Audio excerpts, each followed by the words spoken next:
How's it going, We are guys? here. Hey guys. Going well. How about with you? Yeah, no complaints. No complaints. Little couple of week hiatus between our scheduling, but we're back. In the words of Brandon, we are the reboot. We meet every Wednesday at 1:30. um, Today we're going to talk about employee monitoring, also known as employee tracking, employee productivity, some software packages that you can use to um, monitor these activities and some of the positive use cases for something like this. But before we get into it, I am Brian Bracci. I'm with B&L PC Solutions based out of Long Island, New York. And I am with two colleagues of mine. I am Dave Groot with WinStar Technologies in Culpeper, Virginia. And I am Brandon Bowers, Eisenramper Managed Technology Services out of today, South Florida. The last 3 weeks, I've been someplace different every single week. So That's I was good. almost gonna That's say I good. forget where where I am today. 'Cause tomorrow I'm flying out again. So Good for uh, you. yeah, I guess if you could Yeah, think of sure. Racking up the miles, right? it. I guess so.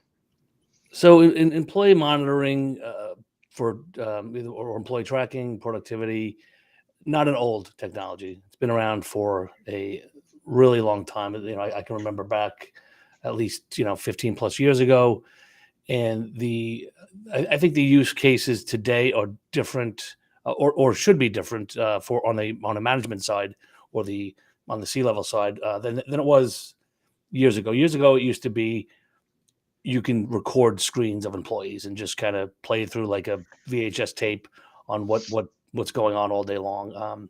And there were some. We did have clients that actually did use that, and nowadays we're seeing kind of a switch over to employee monitoring for positive reasons. And there's I mean, one of them that I can talk about right off the bat is um, you know I know clients that use it for project management.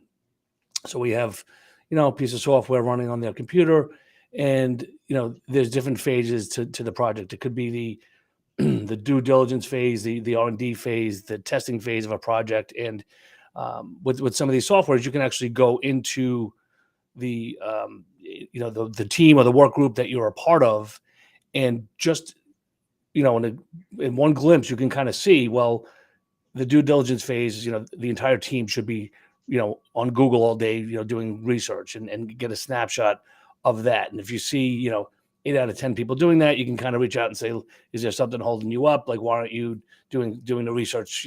That's where we are now. I think the important thing is to have that full transparency to your employees, whether it's through your AUP or through your just your standard company policy, that we are going to be monitoring for productivity. You don't want to word it to say that we're watching what you're doing, because in essence, that's what how it comes across. So you can just the advice would be to just put it out there that you're monitoring productivity for their benefit. I Um, I think a discussion should be had a little bit around because in the past I feel the same way. It was basically what screenshots, and the most typical instance when this was wanted is they wanted a reason to fire somebody, or they wanted to really micromanage what was going on. They didn't yep. trust the person. Like, there's a lot of negative connotation when you hear, oh, they want to monitor me. Are they putting monitor software? Like, when we go out to a new client, we're saying, oh, we're putting our monitoring agents on. They're like, what are you monitoring? Why are you? I don't want that on my computer. So we don't call it monitoring agents anymore, because if we do, that's what they feel like because of the connotation. So, like, there's so many more benefits that you get out of it now. And in most cases, when we're deploying any type of software like that, it's exactly what you said. It's not to actually like know what anybody's doing, but it's nobody's in the office anymore. Everybody's working from home, understanding productivity. What are the most productive apps? How can you even award people based on different types of metrics that you're seeing happening? Um, but how do you like what can people do to educate their employees on how this is not necessarily just a bad thing? Well, Because it yeah. still I mean, carries that connotation. I feel like anytime I'm talking to any employee, we got to be very careful in how I we think it depends step on around. the use case, right? I mean, we if we have someone that is let's say that they're a data entry person, right? You have someone that's constantly data entry, and you can tell them, listen, we have a you can call it monitoring, but we have a keylogger on your computer. We need to record metrics on how much you're entering, and we need you to be here, and we're going to be looking at your productivity. And that's letting them know that it's not a negative. It's just saying that there may be a benchmark you need to hit, and we're going to be monitoring for that. And it's very easy to do that. But that's one use case that you can use it for. Yeah, I look at it more from at least in our use case, more from a protection aspect, meaning we do actually track all of our employees' productivity. I have video cameras on all of the employees, and every remote session one of my techs goes into is recorded. It's not because I don't trust my people at all, and they know that. It's because we need to be able to go back and prove what it is we did if something were to come up, or maybe not even prove it, but just know what somebody did so that we can fix something if something didn't go right, or undo it if it caused another problem. And it's a liability, it's a compliance, it's a security issue, right? Well, I that's guess your internal use, yeah, and that's perfect. I mean, we have a client that is monitoring and lets everyone know that to protect our DLP or to protect from data loss prevention, we're monitoring to make sure our data does not leave the firm. You delete more than 3 files in my organization, I get an email, Right. like right now, because Right. I want to know. And it's not like that can be happening by a hacker and not my employee, but under Well, their that's the account, right? spin on it, right? You want to present it Well, that I mean, way it's also. true. Yeah. Listen, if I didn't trust a person, they would never step foot in my office. Like, if I have reason to have to monitor my people because they're not trustworthy, that's a bigger problem, right? So that's not why companies should be doing it on any level anymore. It's definitely about efficiency, getting more metrics, the ability to identify where there's missing people, missing labor, too much labor. All those things are beneficial to everybody in the organization if it's done properly and it's used in a transparent way, right? 100%. Yeah. I like the idea that you can use those metrics to determine, hey, maybe I do need to hire somebody right now Hmm. because all of our metrics look good. Everybody's very productive. Okay, we're out of bandwidth. That's one Right. thing. The other thing you were mentioning, it reminds me of call recording as an example. Right. I feel like a long time ago, maybe people didn't feel like that was so important. I didn't feel like it was ultra important. But then when you get into a situation where someone is working with a customer and the customer says, "Oh, he said this," the other person says, "No, this is what they said. This is why we were supposed to do it." And now, like, there's a battle, and you have no place to go back and like validate what should be done. So it's a protection for your business at the end of the day, Well, it right? not only that, but it's a training tool. We record every Training, one of the coaching. calls, right? And then we let the text listen to their calls, right? Like, and then we let their peers listen to their calls. Like, we pick 3 a week, and we're just like, okay, guys, what did you do right? What did you do wrong? Where could you have gone better? You know? Yeah. There's you could even use it. I know people that use it for on a scaled down visual here, but they use it for attendance. Like the payroll person has access to everybody's. She can't see anything. She can just see, wow, they sat at their computer at this time and they finished at this time, and Mhm. run payroll that way. And so this person did nothing all day, so they were out or something like that. So there's positive use cases like that instead of having everybody punch in, punch out, and do all this other stuff. That's one way that it's used also. So I'm going to go off on a slight tangent, but it fits Shocker, into the shocker. Hold into the on. conversation. Let me get ready for this. We're actually starting to uh, look at the use case of having SIM on everything. He got the sim in, Brandon. See, he's still. I'm he was telling you, he was dying to but talk about it today. no, I'm not. It's got nothing to. Look, it is one of my favorites. I'm telling you. Uh, but I have started to dabble in the idea of um, measuring all of those things through the process of SIM, right? So if you have SIM agents on all the endpoints, then for instance, I can run a report or build a dashboard that tells me when you logged in. I can run a report or build a dashboard that tells me when your updates were done, or what CVEs aren't patched, or what vulnerabilities are sitting on your computer. So I'm able to take, and you guys understand my feelings about RMM, and the fact that I would like to do away with that on every level.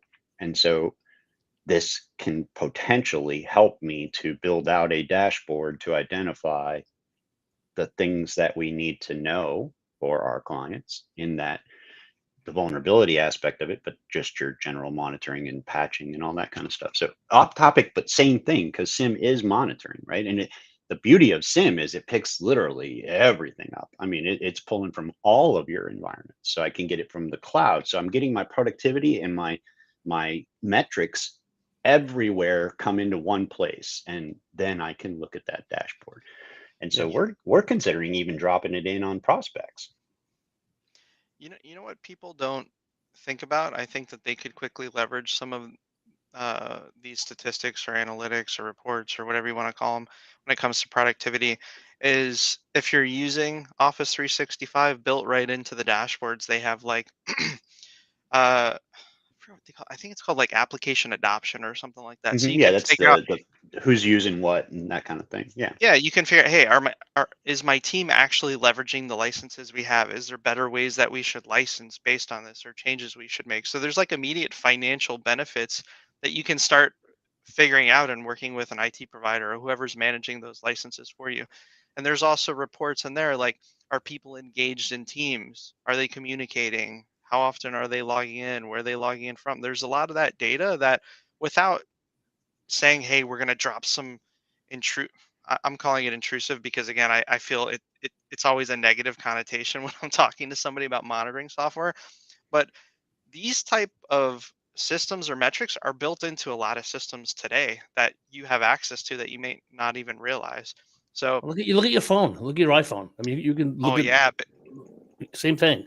yep, I yeah. As mean, soon as you set up a brand new iPhone, one of the first things that it will ask you to set up is screen time.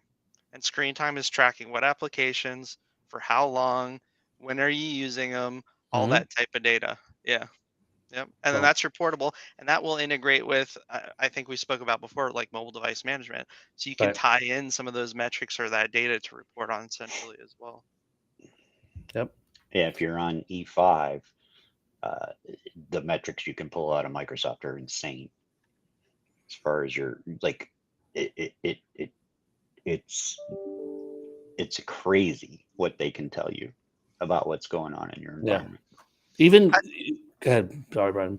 no, I was going to say, I don't do, just because of timing, like, do we want to talk about any of your favorite products to do this type of stuff, or where you guys have seen some success? Or We certainly You can. mean as far as That's employee tracking and such? yeah, yeah. Sure. I What do mean you the got? one that we've definitely used is for clients is Active Track. That's one of the big ones. And to kind of piggyback off of what you were saying, Brandon, it's not just Microsoft. We have a client that was using it and look at it because it does. You can break it down by application to see how often the applications are being used. So if they have a CRM system that they're paying X amount of dollars for, and they look and see that, you know what, 15% of the workforce is using this. Should we put our dollar somewhere else or make sure everyone is using it? But you can look at tangible costs that you have and say, you know what, this is we're not getting. What's the ROI in this? You know, and get in real time. Well, and then determine, is that a training issue? Is it a Exactly, buy-in issue? exactly, Is it an executive team? What's going exactly, on? Like, why exactly, is this not happening? Right. exactly. We've also seen, you know, people come back and say that they notice that employee XYZ is putting in, let's say, 10 hours a day, and kind of going back to what you were saying earlier, is that the rest of the team either isn't pulling their weight, or maybe they're understaffed or overstaffed, whatever it is. But Right. you can get all that, and again, it's not you can get granular if you want to, but it's really not looking at someone and saying you're doing this all day. It's really a matter of just making everybody more productive. Look, it's no different than security cameras. I mean, my gosh, when you put security cameras in, everybody immediately starts to think, okay, so somebody's going to be sitting there watching the monitor with all these cameras all day long. That's not what happens. it's an event, right? Okay, something took place. Now we're going to go back and we're going to look and we're going to Unless see you're at a what casino, that then that's was. going to be a Yeah. little different. Those are going to be watched. I know, but Yeah. it's all right. No, that's Just exactly. We get calls from clients. You know, can you check the cameras at this time? You know, this is, you know, someone hit my car or whatever it was, and we go in there and pull a tape, whatever, and it's Sure. pull a tape while I'm dating myself. We pull the video and then give them the clip. Pull a USB stick. I actually really love ActiveTrack because one of the what I thought cool features were you can it gives you a list of some of the software people use, right? You can classify it as productive or not productive, Exactly. and you can start finding some like pretty cool dashboard level metrics of okay, who are the most productive people based on the applications they have open. We had this one client who they found one of the employees. Uh, she just happened to like working more at night, and they were wondering why she wasn't accessible during the day, and they were kind of upset when they looked. They saw that hey, she's active during this time and that time, and then it was a different conversation because now it educated the employer like what was going on, and they had faith in what was going on. um, but the other really cool thing is the aspect of like understanding shadow IT in terms of Mhm. protecting the business. So like our employees trying to use Dropbox on the web or some other application to potentially take data, and it could flag things like that, which I think is also really good. We've got an engagement right now where it's a pretty large environment that they've got compliance requirements, but IT has no visibility over those machines once they leave the network when it comes to web traffic and what sites and services and things they're using. And so they're looking at something similar to that just to understand like we want to make sure somebody's not going into this random file sharing service or email service and all of a sudden, escaping with some of Yeah. our intellectual property. But that's and you could kind of take that. You can take that whatever data you collect, and if they're going to sites that they shouldn't be, or they're doing something that they shouldn't be doing, then you go back to your IT and put the proper controls in place. You Right. know, if they're not supposed to be going to personal, Gmail or personal email websites, then they need to be blocked, by IT and put those controls in place. And again, this will show you that. So it's really, you don't have to go to the employee and say, hey, you're not supposed to be doing this. You just go ahead and take a proactive approach, put that control in place, and then go on from there. Just to go back to like a huge cost saver is when you're talking about some of those software that have major licensing costs like AutoCAD, Adobe Creative Suite applications. Mhm. Remember, Adam was talking about that construction software that, like, if you just open the application, the license gets allocated and then you start getting billed for it. And so, understanding what users are using what applications and can you downgrade, like, hey, this person is never going into the application or only 10% of the staff. Let's start reducing the license load. Right. I mean, that I didn't think about it so much until you said it, and it's like, man, there's a lot of great use cases for that, especially in the design environment or places where there's these $3,000 licenses like AutoCAD, something major that you have to toss out dollars for every time you need a license. Right. Do you guys use anything else, or I pulled up a list before we started here, and TerraMind was one of the top 10, along with ActiveTrack. Actually, it was rated was the- higher. I was going to say there used to be the Veriado is the company That's up there too. TerraMind and Veriado are 4.5 out of 5, and ActiveTrack got a 4. Veriado's that old Veriado? company that did the video. Like that's who they've become over time. Veriado, before they changed names and did different It was things, they had Cerebral, right? Was that them? Was it No, No, there was so- somebody called eBlaster was the company. eBlaster. Yeah. That product was actually really I good, and they busted my discontinued kid it. Well, that was big that time using that product. Let was me that tell you Spectre what, that was on C&E his or computer no? tracking everything he was doing, and my It would God, if send it an didn't email pay with like off. a summary and everything. That was awesome. Yeah, Was that Spectre or no? there Spectre, was that's what it eBlaster. was. Oh, No, Spectre before that. Spectre owned oh, it, yeah. oh, Yeah. Spectre. Yes, right. Spectre So, C&E was do you the remember? Oh, somebody brought this up the other day. It was actually a zero trust product. Easy firewall, easy. with a name like that. It's got to be good. I'm telling you, it was a software firewall that we installed a long time ago, and it was not only inbound but outbound. and it would pop up all the like, are you going to let this happen? Are you going to let this happen? Are you going to let? And Oh it was yeah, a yeah. I Is it remember. zone Yeah, alarm? yeah. Maybe zone yes, alarm. that's Yes. it. That's what it was. Yes, zone alarm. Thank you very much. Surprised baby Brandon remembers that. And that was really a zero trust kind of product, right? I mean, on some level, that's what you were doing. You were making I your was machine unaccessible to everything on the network. Yeah, Period. by the time you were done with it, you were just allowed everything, and then it I was know, just and then it didn't do anything for you any yeah. longer. But I'm, I'm just reminiscing. That's all. Yep. good old days. But I think, yeah, So I I'll think leave the it. main thing is there's a lot of use cases that are probably not why a lot of these softwares were originally developed in the past. Because Spectre, as an example, through the acquisitions, it's a completely different product than what you're looking at today. And ActiveTrack is nothing like any of those products in the past. There's so much in terms of dashboards, productivity, understanding, um, workload, what applications people are using, are they engaging in those applications? um, it's just like a different discussion, I think, that you can have with business owners as well as staff. Like when we were going completely remote with COVID, to me it was something very beneficial to understand, like, where are my guys, when are they available. I don't want to feel like I have to micromanage because they're not You can available see real on. time that they're on a Zoom. You know what I mean? Yeah, So it's like it's just And again, I think if what you should have all your controls in place.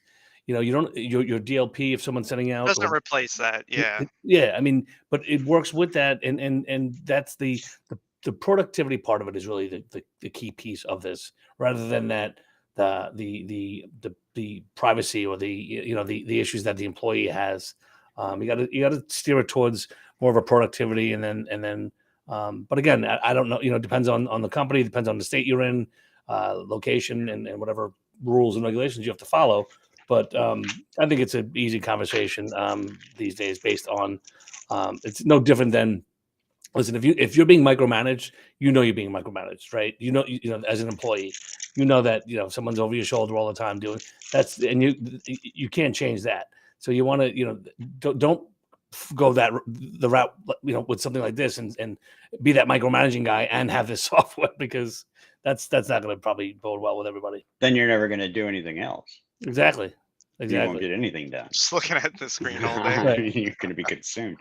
Hey, Yeah. I just want to go on record because I'll forget. Someday we should discuss information rights management and sensitivity labeling for data in the Microsoft cloud. Next week. Well, I'm just saying, kind of keep that on your radar as an item to discuss. What a 'Cause I think teaser to leave these people with. Wow. what's that? It's such a sexy topic, David. I mean, just Oh, come on. Protecting your data. for me it is. I mean, I think it's awesome. You're in We can do charge that. of Whatever you guys want to putting talk together about. next week's agenda, David. Do it. There we go. That's You got don't our want me to topic. do that. And Brian Noted. doesn't like when I pick the topics. It's always the same vibe. We got our topic. It's done. listen. It's it. Yeah, we're there. We're there. All right. All right. Anything else, guys? Are we good? I think we are.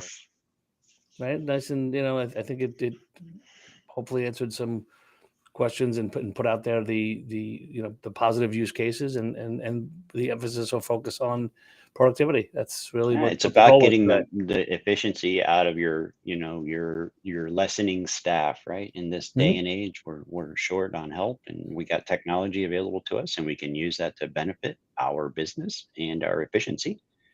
And part of that includes measuring and monitoring. Yep. And I'll Absolutely. make 2 notes. Number 1, make sure whatever systems you're using, if they have anything like that, take advantage. Again, specifically on the Microsoft side, there's great licensing reporting as well as usage reporting built in. Um, and because you mentioned ActiveTrack, Brian, and I really like ActiveTrack as well, I think they've got like a free license type of Yeah, I was thing. I was gonna say definitely if you can demo the product, it doesn't hurt.